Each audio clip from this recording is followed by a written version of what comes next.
Since its humble beginnings, Google has become the world's premier search engine. But more recently, it's become even more than that. Today, it also happens to have what is arguably the most powerful and far-reaching advertising network in the world. Today, with Google AdWords, you can put your offers in front of motivated buyers as sponsored search results. This means people are seeing your ad at the very moment they're searching for your solution. What could be more powerful than that? Then there's the display network. Ever notice all those images and ads in the sidebars, top and bottom of almost every website you visit? And more banners mixed in with the content? Often retargeting ads for a product you recently viewed? There's a good chance most of those ad spots were part of the Google Display Network. When you combine the perfect timing of search result ads and the far reach of the display network with the very reasonable cost per click of Google AdWords, it becomes a must-have advertising solution. Here's some stats that paint a clear picture of why you should be using Google Ads. Google owns over 70% of the search market share. They officially have the world's largest ad network. Google's display campaigns reach a whopping 80% of global internet users. When people see display ads, they're over 150% more likely to search for brand or segment-specific words.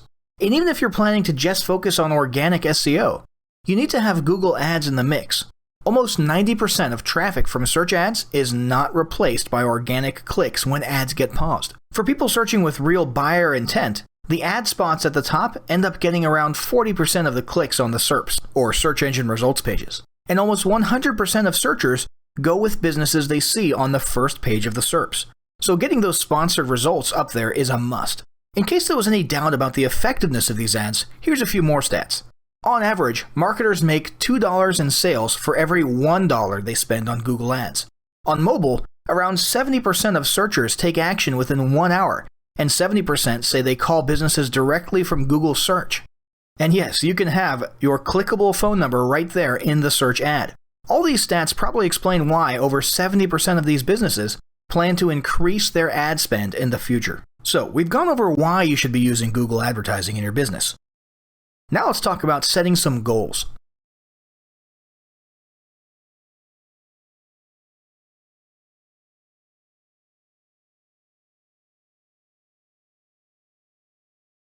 Establishing goals is critical to the success of your marketing. Countless entrepreneurs and businesses have set up an advertising account, run a few ads, and then let it sit untouched for months or even years. This is usually due to a lack or absence of goals. So before you even begin establishing any sort of strategy, you need to establish clear goals. Your goals should be specific, measurable, and attainable. They can be long-term, short-term, or a mix of both. Deadlines and milestones can be helpful as well. Let me give you an example. I want to increase my traffic and sales would be an example of a bad goal that will likely result in your marketing efforts petering out after a while, because there's no specifics or milestones. On the other hand, I want to generate 1,000 new leads by Christmas is an example of a good goal. It's specific, measurable, and certainly attainable. Below are some examples of the various goal categories you might be interested in for your business. First up, there's traffic to website, which usually means sales, leads, or content marketing. Probably one of the most popular goals of marketing is to funnel your traffic back to your own web properties and convert that traffic into brand followers, leads, prospects, and customers.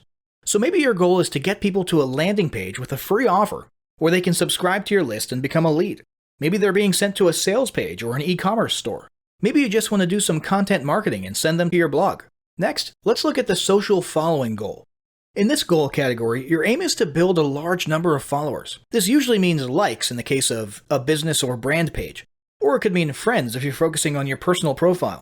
The main sought-after benefit here is to increase the number of people who will see your posts in their newsfeed. If you grow a large enough community, this can be very beneficial, and if your content is engaging enough to get a lot of traction in the form of likes, comments, and shares, you can significantly increase the range of your organic reach into people's newsfeeds. Paid advertising, either directly to your social platforms or to a page that encourages social following, can be a great way to accomplish this. Next, let's talk about brand awareness. Another goal that's less thought about might be spreading brand awareness and recognition.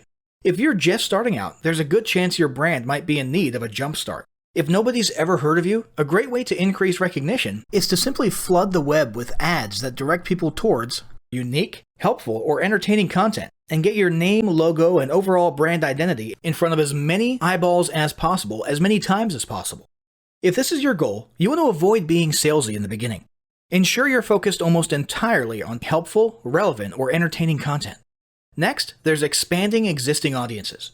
If you've already got an audience, your goal might be to make it bigger. Paid advertising can be used to direct traffic to viral content like a funny video that people will share. Other ways to expand existing audiences can include driving paid ads to contests, sweepstakes, and gamification systems. Assuming your offers and prizes are compelling enough, incentivized sharing and engagement can be very effective. After that, there's enhancing or repairing public relations. Do you want to set your company apart in the public eye? Do you want to associate your brand with feelings of goodwill and community involvement? If any of these apply to you, then enhancing or repairing your public relations could certainly be a good Facebook marketing goal for your business. Often we hear about PR operations as being focused on damage control or repairing harm to a company's reputation. But it doesn't take a humiliating public catastrophe to make PR enhancement a good idea. This is a goal that any business can engage in. Non-sales related campaigns can include photos or videos that foster positive values and goodwill, or even involvement in social movements or noble causes. A quick note about the social movements: be careful not to alienate half of your prospects. Although you may be super passionate about something and it may seem like it's worth putting your company out there in association with a certain cause, there's a good chance that a month later when you sit down to do your bookkeeping, you're going to regret it. So just be careful how you go about that. Here's some more ideas. Did your business recently donate to a charity? Build a school in a third world country? Serve food at a local pantry? These are all things to send paid advertising traffic to. These don't necessarily need to be about things that your business participated in. They can be content about general things like a heartwarming video about helping the poor or caring for the elderly. Special holidays like Christmas, Thanksgiving, or Mother's Day also present opportunities to leverage emotions, foster goodwill, and enhance your PR. Finally, there's market research. If you're just starting your business or going down a new path, you need to learn more about your audience and your market.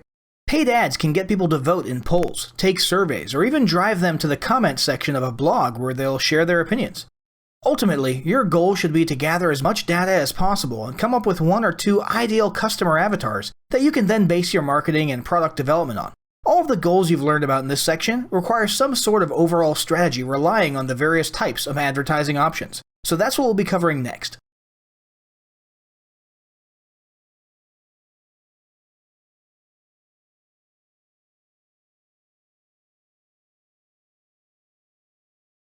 Now that you've got your goals established, it's time to start cranking out some quality ads. Let's look at some of the types of ads you can create and leverage in your marketing.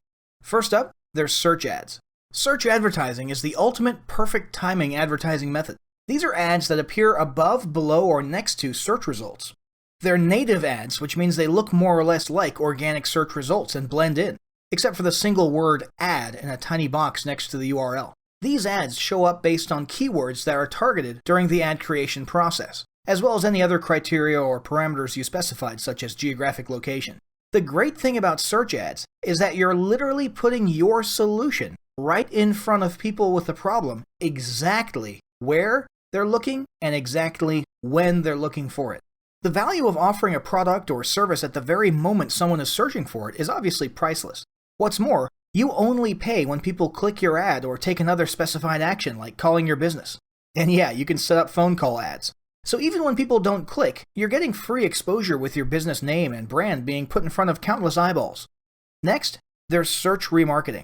As if search ads weren't already cool enough, with search remarketing, you can take your ad spend efficiency and ROI to a whole new level.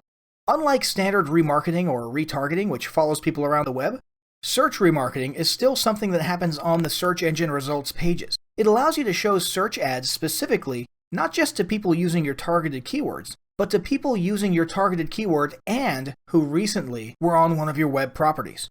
What does this mean? It means you're fine-tuning your ad campaigns and your ad spending down to a super qualified group of prospects.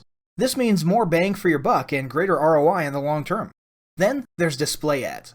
Google's display ads appear on more than 2 million websites around the web. If your audience is online, there's a very good chance they're spending a lot of time on sites that are part of the display ad network. And it's not just sites. These ads are now displayed on hundreds of thousands of mobile apps. There are a few types of display ads. First, there's text. These are basic textual ads with a headline, a couple lines of text, and a URL.